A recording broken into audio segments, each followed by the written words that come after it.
All right, let me point out a couple other things that are important. And here's how to show you that numbering from left to right is not always the way that you need to number to get the lowest numbering. Okay? For example, here is our 2-methyl butane again, right?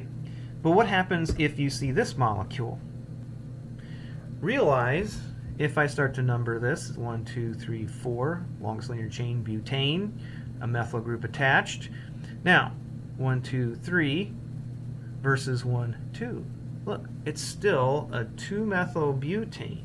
What's really happened here is simply that it's the same molecule that I've just flipped it over. I've drawn it in reverse, but it's the same molecule. So it gets the same name. That's to keep you aware that you could start your numbering from the right and go to the left, or you could start from the left and number to the right. It doesn't really matter so long as you get the lowest number possible for where the substituents are attached. That's the biggest rule there. So not all molecules are going to be drawn in a way that you're always starting left to right. Not all molecules are going to be drawn in a way that you actually count, all the longest linear chain is strictly horizontal either. Let's take this one for example now. You got 1, 2, 3, 4, 5, 6 carbons. This gets a little bit trickier now, so it's going to be a hexane because it's the longest linear chain. Off the hexane you have not 1, not 2, but 3 methyl groups attached, so it's a trimethyl hexane. That part probably not so weird, but now numbering where they're attached. Little trick here. Watch this. 1, 2, 3, 4, 5. So you could have a 2, 4, 5. But now what if I counted numbering from this side? So 1, 2, 3, 4, 5. This becomes a 2, 3, 5. 2, 3, 5 versus 2, 4, 5. Since that second number, 3, is lower than the 4, what you end up is the lowest numbering sequence is 2, 3, 5, having started numbering from the right to the left, and the correct name then becomes 2, 3, 5 trimethylhexane and not 2, 4, 5 trimethylhexane. Another tricky example. 1, 2, 3, 4, 5, 6, 7, 8, 9, 10. That gives you a decane. Again, it's a trimethyl decane.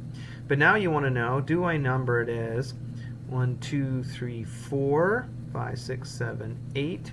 Is it a 4, 4, 8 trimethyl decane? Or is it a 1, 2, 3, 4, 5, 6, 7, a 3, 7, 7 decane? And the answer is a 377 trimethyl decane gives you an overall lower numbering scheme than if you had gone 448 trimethyl decane. And the reason being is at that very first number, that's lower. All right, overall numbering scheme lower as 377 versus 448. Probably about as hard as I could probably make that question. Okay. Here's where the longest linear chain is not necessarily horizontally left to right. Look at this molecule here.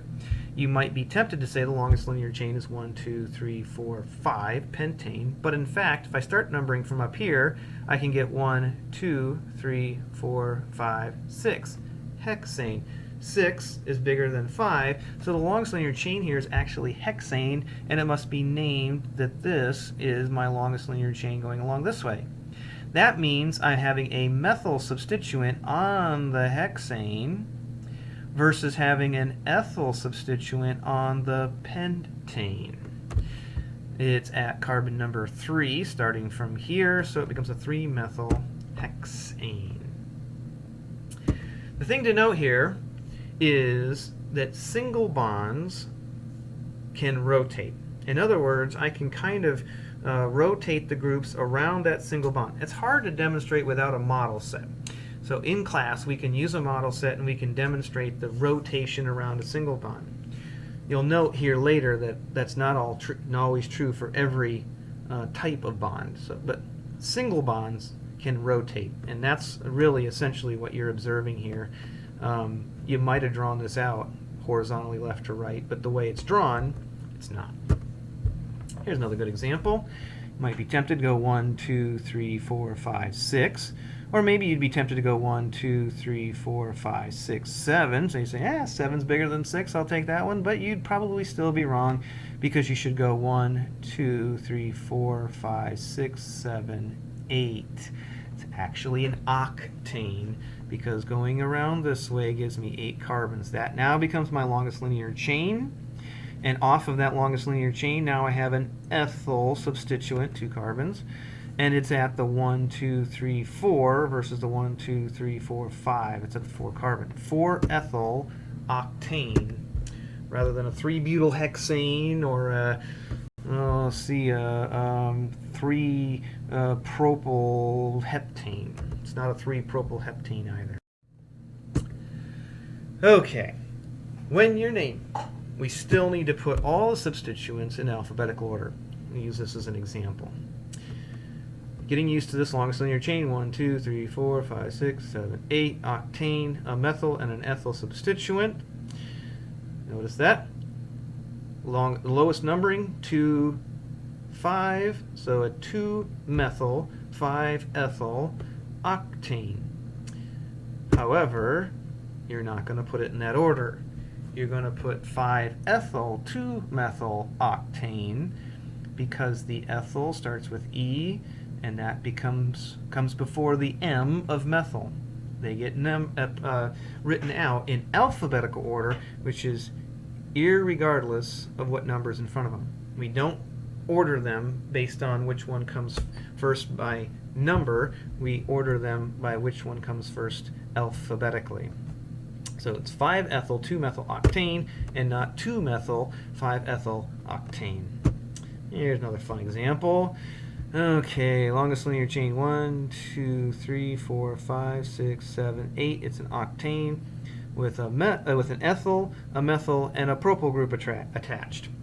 Lowest numbering, 3, 5, 6 versus 3, 4, 6. 3, 4, 6 will win out here, so you end up with a 3-methyl, 4-propyl, 6-ethyl. But ethyl, even though it's got 6 in front of it, alphabetically comes first, so you get 6-ethyl, 3-methyl, 4-propyl octane, not 3-methyl, 4-propyl, 6-ethyl octane. Okay, now the substituent on there doesn't need to be linear in and of itself. It could be branched. Oh, Lord, help us now. Okay, now the first rule still applies. Longest linear chain, 1, 2, 3, 4, 5, 6, 7, 8. It's still an octane.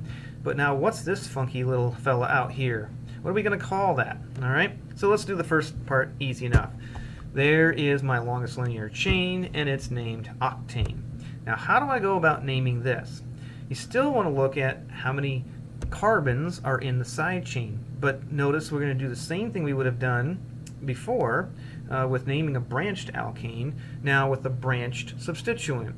So we have the longest linear chain in the substituent is 2 carbons, making it ethyl. So we have an ethyl group there. But to indicate the branch off of this ethyl substituent, we're going to call it a methyl ethyl octane. But we need to indicate where this methyl is attached in the ethyl. Now, the trick here is noting that the carbon attached to the backbone, octane in this case, so this carbon's closest to the longest linear chain, that carbon will always be numbered 1 in terms of the substituent. So this is the first carbon in the substituent, not this one. This one has to be 2. This cannot be 1. The one closest to where the branching occurs, or to where it attaches to the longest linear chain, must be carbon number 1. Always, always, always. Don't forget that. So this now becomes a 1-methyl ethyl octane. But now you're trying to say, okay, but wait a minute. I thought this was carbon number 1, and it is carbon number 1. To distinguish the 1 of the substituent versus the 1 of the backbone, we add parentheses. So anytime there's a number inside parentheses, that number indicates the carbon that a branched, or that a substituent is attached to in the substituent. It's a substituent within a substituent. It is not the numbering of the backbone. Old school used to be, I think, using a prime or something like that, but we've just decided it was easier to put parentheses around that branch substituent. So that's the time you'll see parentheses. Pretty much the only time you'll see parentheses is to say this is the first carbon on the ethyl substituent now has a methyl attached to it. Parentheses. Kind of like air quotes, if you think about it. Okay, but we still need to establish where this 1-methyl-ethyl substituent is attached to the octane. Is it 1, 2, 3, 4, or is it 1, 2, 3, 4, 5? 4 is lower, so we get now a 4-1-methyl-ethyl octane.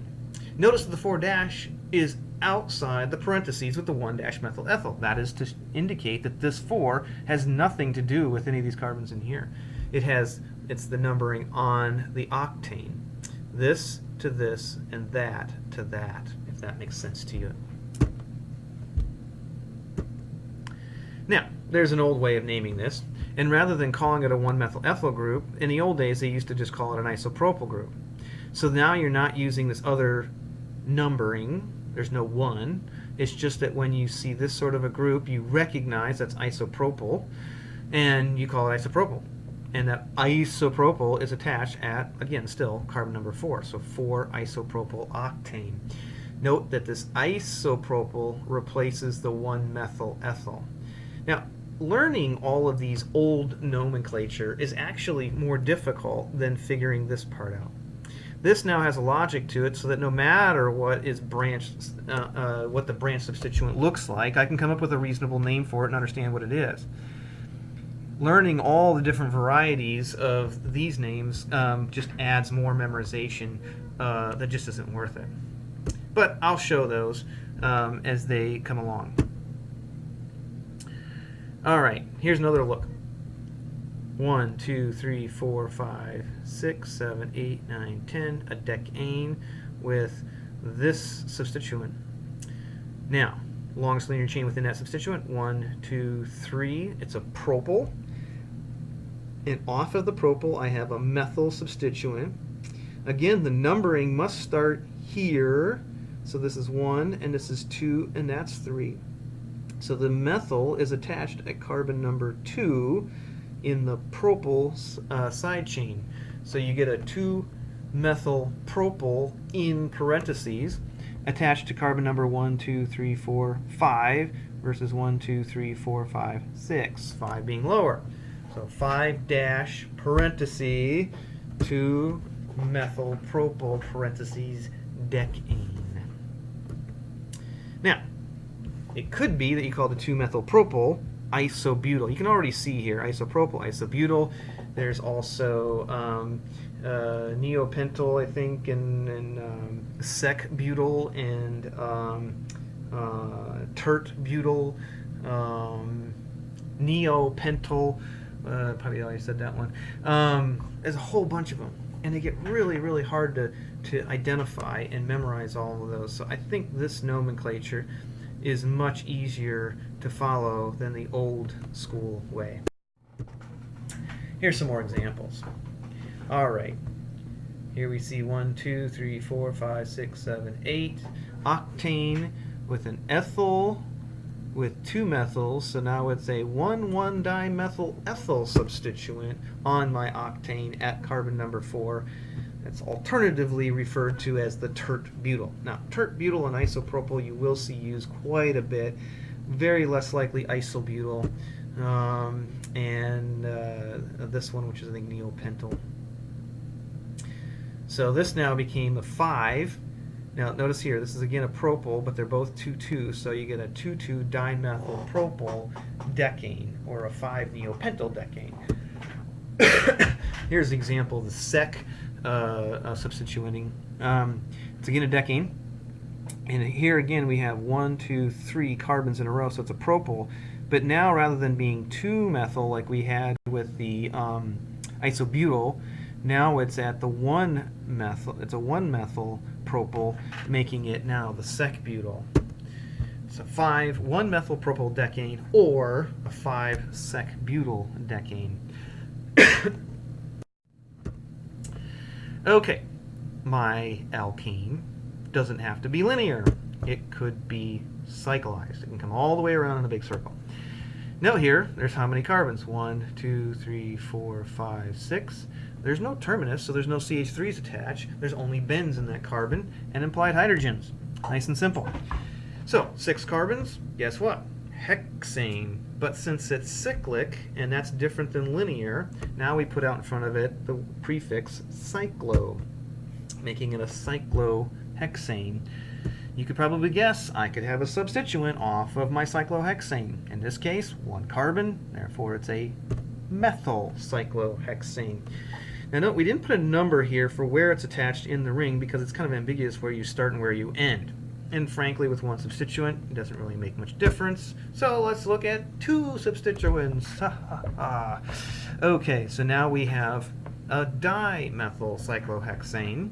And I do need to distinguish here numbering, and so I'm just going to go with numbering that gives me the lowest numbering possible.